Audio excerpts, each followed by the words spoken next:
The first dogs came into the shelter that night. I was out here about 10 o'clock when they started coming in, and it just simply never stopped. It was nonstop, and it was kind of interesting because I had just been to a seminar where I learned about disaster management. Totally did not prepare me for what was about to happen. I'm Lysa Bueller, and I'm the shelter manager here at the Joplin Humane Society in Joplin, Missouri. We just had no idea of the numbers that were going to come in, and we couldn't handle it in the shelter.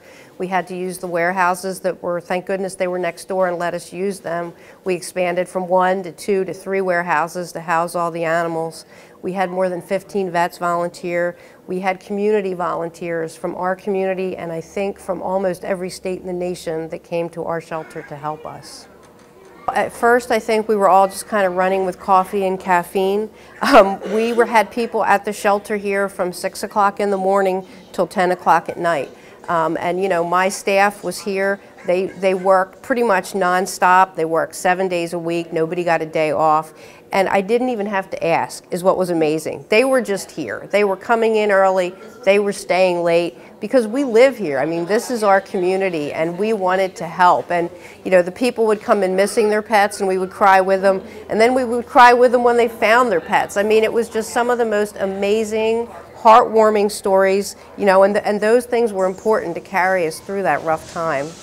We would come in and we would go all day and we'd be really strong and we would direct people and then we would just go home and cry because it was just mentally, more than physically, I think it was mentally exhausting and draining. And I would think of some of the sad stories and I would just think of how lucky I was that I still had my home, my pets, and my family, because there were people that had nothing. Some of the people that were coming to look for their pets were coming in cars with no windows, you know, tarps over them, or walking because they had nothing left. For, you know, almost 2 months, we tried very hard to return as many animals as we could to their owners, and we did return over 500, close to 600, but there just came a point where we knew it wasn't fair at this point to continue to house them in crates. You know, we checked tags, we scanned for microchips, they were up on the website, we put signs up in the devastated areas in town. Please come to the shelter if you're missing your pet. But we knew that it was time to move on and let these animals start a new life. We have had several phone calls and emails from people that adopted tornado pets that are concerned because of some of the behavior that they're seeing, and it's really not that surprising. Some of it is just a separation anxiety. We had dogs that were out on a chain in the tornado. We had dogs that were, you know, in a kennel in the tornado. So we offer some alternatives, some suggestions, some things that people can try to do. But the amazing thing is, they have not been returned because of that. I mean, they kind of knew that they may have some problems.